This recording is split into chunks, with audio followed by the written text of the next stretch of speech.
días, Vanessa. Un saludo a la audiencia de la producción. Bueno, ¿qué opinas de este anteproyecto que se presentó? De algunos de los puntos bueno, que son los más salientes de los que se habló. ¿Va a ser beneficioso? ¿En realidad es más complejo para el trabajador que otra cosa? ¿Cuál es tu mirada sobre esto? Y en realidad el anteproyecto de ley, o el proyecto de ley de modernización laboral, lo que viene es intentar suplir la ley de contrato laboral que tiene más de 50 años al día de hoy, y es que es el principio rector que rige todas las relaciones laborales en Argentina y que se basa en los convenios colectivos de trabajo.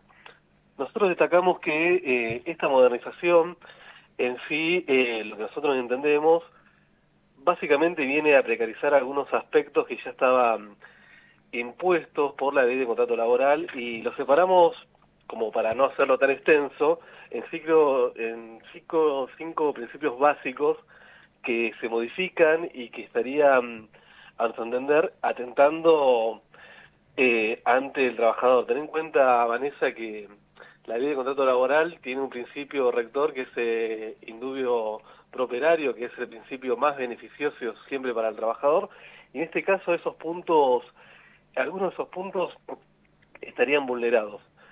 Nosotros, por ejemplo, pusimos que el primer punto fundamental es el fin de la indemnización tradicional por la creación de un fondo de cese. Ese creo que es uno de los puntos más polémicos y lo que más se está charlando hoy por hoy en todos los medios, ¿sí? Ujú. Esto es una modificación clave. El proyecto permite que los convenios colectivos de trabajo puedan ser sustituidos por un régimen indemnizatorio, por un fondo o un sistema de cese laboral que le pusieron el nombre de FAL, a una indemnización tradicional que antes estaba regulada por el artículo 245 de la Ley de Contrato Laboral. Este fondo de asistencia, lo que estaría conformado por una contribución mensual obligatoria del 3% de la remuneración a cargo del empleador.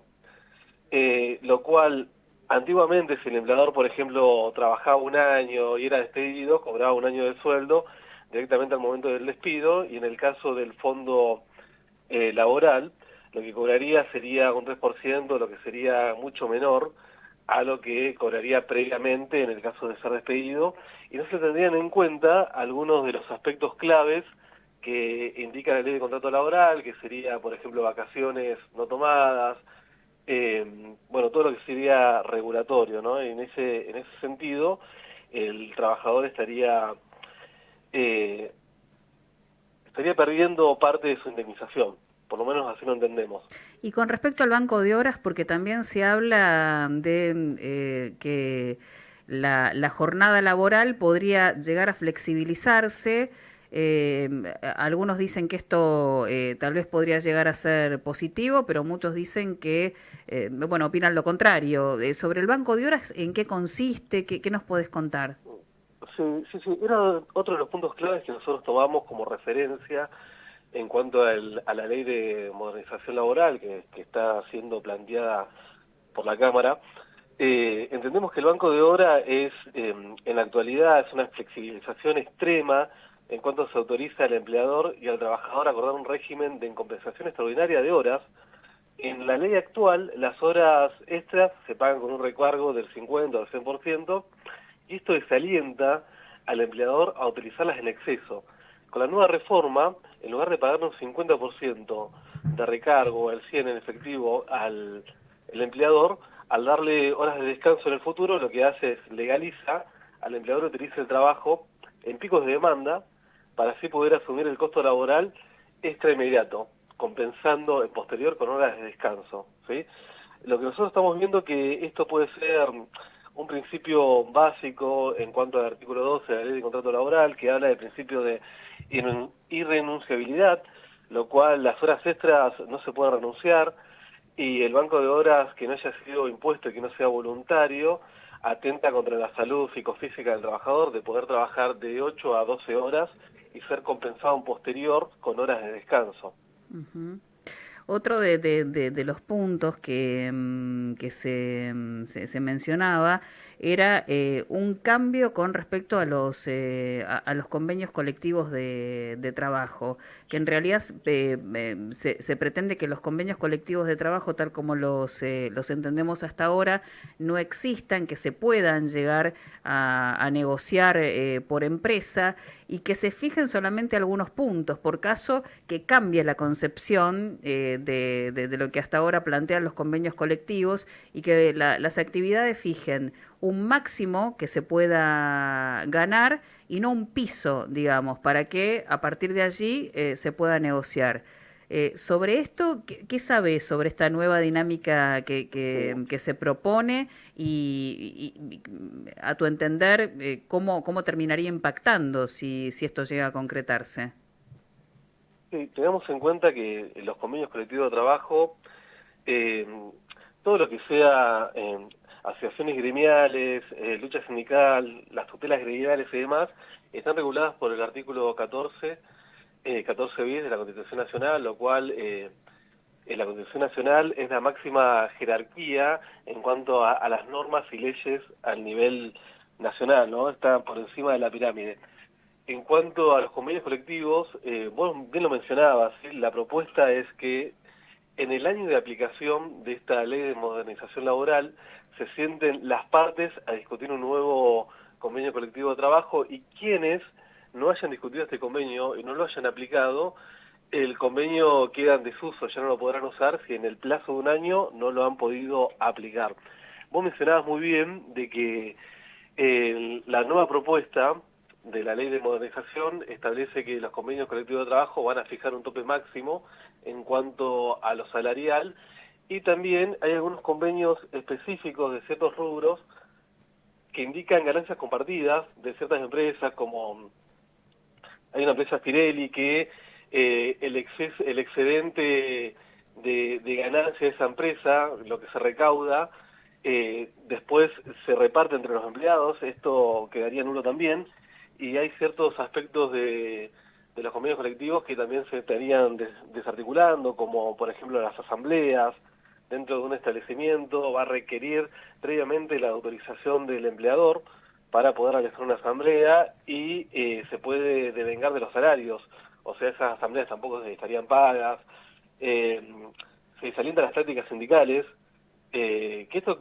entendemos que también puede ser un buen punto de vista, ¿no? Ya sea bloquear un establecimiento, afectar la libertad de trabajo, todas esas medidas de fuerza se tienden a, a desalentar y también a fijar un monto, eh, una multa doble del monto de los ingresos del fondo de asistencia a quien lo realice y también la tutela sindical, que es un principio protector especial contra el despido a todos aquellos que sean delegados y titulares electos, se excluye a los suplentes y a los congresales. Bien. ¿Hay algo positivo que vos ves positivo dentro de esta reforma? Porque los que están a favor dicen que se va a alentar el empleo, que para las pymes va a ser clave. ¿Le ves algo que vaya en esa línea, que pueda llegar a concretar un cambio que impacte bien sobre todo para las pequeñas y medianas empresas? Sí, nosotros creemos que es positivo que se discuta una reforma laboral, entendiendo que la anterior tiene más de 50 años, que los convenios, los acuerdos, los trabajos en sí mismos han evolucionado, tendemos a hacer todo más mecánico y, y entendemos que por ese lado es importante la discusión, que se vaya a ambas cámaras y seguramente van a ir esta reforma como está planteada, entendemos que no va a salir así, sino que va a tener grandes modificaciones en cuanto al poder legislativo. Y por ese lado, es positivo que se discuta, ¿no? Que sea discutible y está bárbaro que así se plantee. Pero a grandes rasgos nos vemos que hayan grandes beneficios para los empleados y sí haya grandes beneficios para el empleador, eh, en cuanto desde el banco de horas, desde la quita de indemnizaciones, desde la presunción de la regularidad en cuanto a las plataformas, porque también habla en un punto muy importante de las plataformas como Rappi, como todas las que conocemos hoy, que que pueden trabajar, hablan también de monotributo, que ya no se considera a los monotributistas que estén en dependencia, ¿sí? Entendemos que hay grandes falencias en cuanto a la ley de contrato laboral, pero es importante su discusión. Bien. Por último, antes de la despedida, te cambio de tema, Ezequiel, porque sabemos que vos estás representando ahora legalmente a Alison Calfunao, la joven que bueno, tuvo que ser trasplantada después de una presunta mala praxis. Ella entró a ligarse las trompas, una operación que estaba programada, tenía todos los exámenes físicos previos que se requerían en orden y bueno, terminó atravesando una serie de paro cardíacos que tuvieron como correlato que la tuvieran que trasplantar, que perdiera una pierna, que perdiera parte de sus piezas dentarias. Bueno, una situación realmente penosa. Hoy tuvimos una buena noticia porque ayer la sacábamos al aire, ella nos contaba que estaba en Buenos Aires, que la obra social que la representa le había sacado directamente la cobertura, y eso, por lo que nos dijo a través de un mensaje que hicimos público más temprano en el programa de Pancho Casado, Informe Semanal, decía que se pudo revertir. ¿Qué tenés para contarnos vos? ¿Qué pasó? ¿Qué se activó? ¿Que esta situación cambió? Sí, en relación al caso de Alison, yo pertenezco al estudio jurídico Mansilla y Asociados, y nosotros estamos llevando adelante esa causa tanto en el foro civil como en el foro penal desde el comienzo. Y como vos mencionabas, ¿no? Vos diste un relato muy exacto de cómo fueron los hechos. Alison se va a operar por una ligadura trombaria, una cirugía programada, y termina con un trasplante cardíaco, con 2 paros dentro del quirófano y con una amputación de miembro inferior, más allá de todas las piezas dentarias que termina perdiendo. En este caso, la obra social es Swiss Medical. Hemos tenido idas y vueltas con Swiss Medical desde el comienzo, en tanto a la cobertura de Alison. Tengamos en cuenta que Emiliano, la pareja de Alison, él le brinda su obra social, él renuncia al trabajo anterior para tomar un empleo nuevo, lo cual iba a ser más beneficioso económicamente para ellos, y al renunciar a ella le dan de baja la obra social el día 11, ¿sí? Le dice que se da de baja. El problema de todo este caso es que ya está judicializado, la obra social no le puede dar de baja de forma particular, ¿no? Tiene que No, haber tiene un que, sí, consenso. 3 meses de cobertura se le tiene que garantizar más allá de su situación puntual. ¿Esto se pudo revertir? Lo que quiero saber es cómo, bueno, ella nos decía que ahora ya la situación afortunadamente varió luego de la entrevista que le hicimos, que hubo cambios. ¿Cómo quedó esto Sí, entonces? sí, sí. Esto se pudo revertir, como bien mencionaba Vanessa. Nosotros directamente nos contactamos con la parte legal desde Swiss Medical cada vez que Alison tiene algún conflicto, o le falta la medicación, o no le autorizan alguna orden, y los intimamos a que en el plazo de 24 horas reviertan la situación, o íbamos a empezar un recurso de amparo contra la obra social, lo cual rápidamente le volvieron a habilitar la obra social con todas las prestaciones que tenían, le volvieron a autorizar toda la medicación, porque tampoco le estaban autorizando medicación primordial. Ella está tomando más de 15 pastillas al día de hoy, y le pedimos que también le reintegren todo lo que haya pagado en traslados, en todos gastos que ha tenido para ir a hacerse la intervención a Buenos Aires, al hospital italiano, lo cual respondieron de forma urgente y rápida, dándole cumplimiento efectivo a todos los que nosotros solicitamos. Bueno, una buena noticia que ya habíamos compartido, queríamos conocer algún detalle más, el hacerlo público, bueno, como ella también dijo en el mensaje, que la gente haya viralizado esto, contribuyó más allá de la intervención que ustedes tuvieron. Ezequiel, muchísimas gracias por esta comunicación.